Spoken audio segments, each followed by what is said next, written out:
Yo, yo, yo, Andy Christopher here, your favorite DILF with your next episode of The Dad I Listen to Frequently. Today, we're going to talk about something very near and dear to my heart, something that has been part of the fabric of my being for many, many years, and that is fantasy sports. Fantasy football, fantasy basketball, even baseball, hockey, golf, soccer, whatever you can think of. We'll touch on those today. We'll talk about how having kids can help you win your fantasy football league, okay? Or your fantasy sports league, whatever it might be. But one of people's favorites and the best responses I've gotten so far was to story time. And I do have a little story for everyone, kind of piggybacking off of the burger war and the fitness episode that we spoke about and child's eating habits. But Arlo has been going through a phase where he's in ultra snack mode. And we also calling this the fruit bar phase, where we have these little fruit bars that he will eat in excess of 10 plus. Sometimes we've actually had to limit him to 6 now. It's so aggressive, and they're these little belts, and they're not horrible for you. They don't have a ton of like added sugars. It's mostly natural sugars, but holy crap, he can run through these fruit bars. And so when he shows interest in another food, it's really exciting because right now it's fruit bars and Cheez-Its and these real snacky foods. So the other night, we've really tried to earmark about 30 minutes for dinner time. There's no screens, no nothing. We just sit at the dinner table, we get to eat, and we've been trying to give Arlo the same foods that we've been eating. But if we're having, Julia made this really great butter chicken the other night. We made a mac and cheese. We just want to make sure that he has an outlet of something that he likes, but he's just been foregoing these and not wanting them. So the other night we're running through potential dinner items for him. Arlo, what do you want, buddy? Like what would you like to eat tonight? Do you want some macaroni and cheese? No mac and cheese. Do you want some pizza? No pizza. Do you want a bagel or toast? No bagel toast. And for some reason, even though we don't have it in the fridge, I'm like, Arlo, what do you want? Do you want a hot dog, buddy? He's like, yeah, hot dog. And we were like, what the hell just happened? We have never eaten hot dogs. The only thing is he's had little mini corn dogs, and maybe that was the association. But I'm like, Arlo, are you sure? Do you want a hot dog? He's like, yeah, hot dog. Let's go right now. So at that point, it was a little after 7:00. We're like, screw it. Let's go find you a hot dog, man. So we put on our shoes. He is like racing out the door. Hot dog. He's so excited about this. And we go down. There's this place locally called Burger Me. It has kids menu hot dogs. We're like, all right, let's rock and roll. Okay. So we get there. First thing is that there's a little games area. There's Cruisin' World in the corner, and he's so excited about that. He loves these little games areas. And we order food. I get a burger. Julie's already kind of eaten, so she just gets something small. And we get Arlo the hot dog with sweet potato fries. And the food comes out, and he like races over from the games area. He looks at his food, and he's just like, oh, like, this is it? I didn't know this was a hot dog. I didn't know what this was. He then proceeds to eat a couple of French fries, kind of pick and prod at the bread on the hot dog. And no matter how hard we sell it, dip it in mustard, dip it in ketchup, we cannot get him to take a bite of the hot dog itself. He's just nibbling on the bread. Unfortunately, it's good bread, but he just dismissed this hot dog and may never eat another one in his entire life based off of this letdown. I don't know if he associated it with we listened to the song Hot Dog from Mickey Mouse, or he was expecting a corn dog, but he just was so disgusted with what was put in front of him. We salvaged the night by ordering a strawberry milkshake. He called it a fruit snack. And so we need to make sure that our next smoothies are at least as sweet as his ice cream milkshake. But man, we ended up like our whole routine was thrown off for the night because not only did he not eat, we got into bath late, we got into bed late. But what a just absolutely epic letdown of just when it doesn't deliver for you. You know what I mean? So that was a fun walk down toddler life, and what you can expect if you don't have children or you've got a 6-month-old in your hands or something like that. Oh, by the way, Steph and Will Van Alstine, congratulations. They just welcomed baby girl Lane into the world. And that was just a few days ago. So excited for them, and all the pain and misery alongside the joys and absolute awesomeness that is going to be their first year of parenthood. So congratulations, you guys. We love you. We're always here if you need anything. But most importantly, fantasy sports. So the reason behind this, I love fantasy sports. I love participating. I love the camaraderie. I love the highs, the lows, the pains, the exhilarating wins, of thinking that you're managing this real team, and how much shit talking and how much it leads into forging relationships with your existing friend groups. I'm in a couple of leagues. I do fantasy football and fantasy basketball. I've cut out. I used to do fantasy hockey. I used to do fantasy baseball. It is just such a grind, and I cannot do it. But one of the huge wins in the first couple of years of Arlo's life, especially in the first, I'd say 8 to 12 months, is that when your child is awake at odd hours and you're kind of prepping and preparing for that next wake up or something like that, I was able to start consuming more fantasy sports articles and kind of gain an edge when everyone else is sleeping, so to speak. And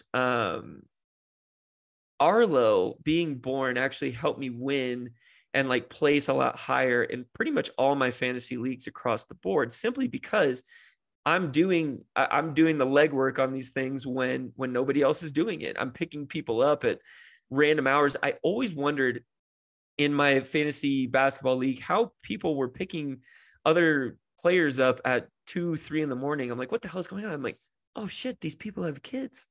They have young children that are likely keeping them awake, or they're anticipating them waking up, and they're able to do this. And so I always missed out on these, picking up these players. But when all of this was coming to light and Arlo was being born, Julia started getting involved in fantasy football as well. And she picked it up and she enjoyed rooting for the players, and she won our league just outright when we needed a player. Julia decided to take it on. She managed the team from start to finish and just flat out won the league. And now she talks so much shit. I think she just won again too. And she is the biggest shit talker out there. And she changes her team names to make fun of everyone else in the league, which just embodies and embraces the spirit of fantasy sports. But if you have this thing in your life, and for us, it's fantasy sports, you can really devote extra, like unexpected time and focus and hours outside of, kind of waking hours for normal people, if you really want to excel at these things. And, with Arlo, we're going to get a little bit more granular, but, he would wake up and let's say he had to be nursed, and I would never really, I spoke about this early on, but I would never feel comfortable falling asleep when Julia was still awake. And she would get so mad at me. It's like, we're parents. One of us needs to be sleeping when the other one has to be awake. Please don't just sacrifice this time out of an allegiance or out of love or whatever you want to justify it as. Just please go to sleep.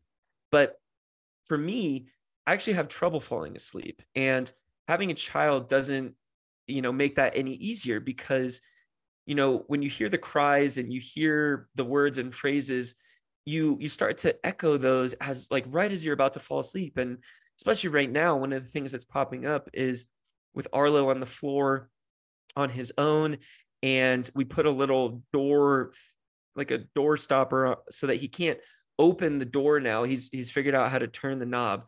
And so you'll hear him cry, mommy, daddy, mommy, daddy. And we know that he's tired. We know that he has to fall asleep, and he eventually falls asleep. But then when we go to try and fall asleep, this happens to me a lot. I'll be just about nodding off, and then I'll hear this, mommy, and I'll wake up. I'll go check the monitor, and he's dead asleep. absolutely dead asleep.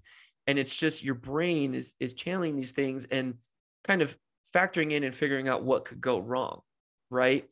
So, but early on, and like early on in Arlo's life, when, you know, Julia was nursing, or I was taking care of little man, trying to making sure that, like, you know, he fell back asleep or he was taken care of or whatever, you know, there'd be these kind of windows and downtimes where I either couldn't fall back asleep, or, you know, he had just gone down and I wanted to make sure that he stayed down before, you know, whatever, leaving the room, whatever it might be. And so I'd pop on my phone and started just checking out fantasy basketball articles or fantasy football articles with more frequency than just what I would devote to it. And this is a big pain point for us. You can go overboard with this. Julia has called out during fantasy football season, fantasy basketball season, like, Andy, you're on your phone too much. Please just don't give a shit about that stuff for right now, for this window. She knows that fantasy sports are a big part of my life. And, you know, bless her heart for putting up with me in regards to that part of my life. But you can go overboard with it. So I've actually set time restrictions on certain apps. You can do that on your iPhone, where you set app limits and it'll warn you when you've only got 5 minutes left or whatever it is. Or if you just don't want to do it for a certain day, or you don't want to do it at all, you can actually like completely cancel those apps out. So I've put time limits on applications just to strictly help with my screen time. I think it's a really good proactive step for anyone who struggles with just, you know, looking at their phone kind of blindly or aimlessly or for whatever reason. So now, as I'm consuming these articles, you know, I had to be really, you know, dedicated with my time. And all of a sudden I start making these savvy pickups. I start doing these things that other people aren't doing, or someone will shoot me a text or text in the group thread and say, oh, damn, I can't believe that Andy picked this guy up. I was going to go pick him up today. What are you doing awake at 4 a.m, right?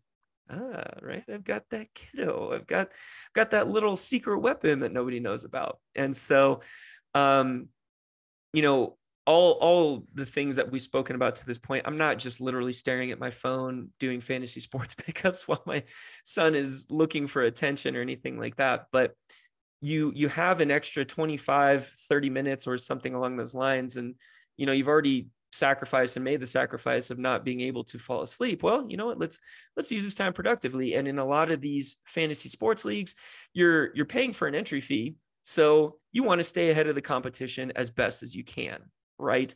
So making like all these great, good pickups, and trying not to overthink certain things just because I do have the ability to check out more articles and things like that. But it was so fun to see how that played out in terms of me actually doing better in these fantasy leagues. And it's a stupid fun thing to think about, but it doesn't necessarily just need to be dedicated to fantasy sports or whatever it might be. It could be learning an instrument. It could be learning a new language. Duolingo is something that I also put on early on in Arlo's pregnancy. Just pick up 10, 15 minutes of Spanish.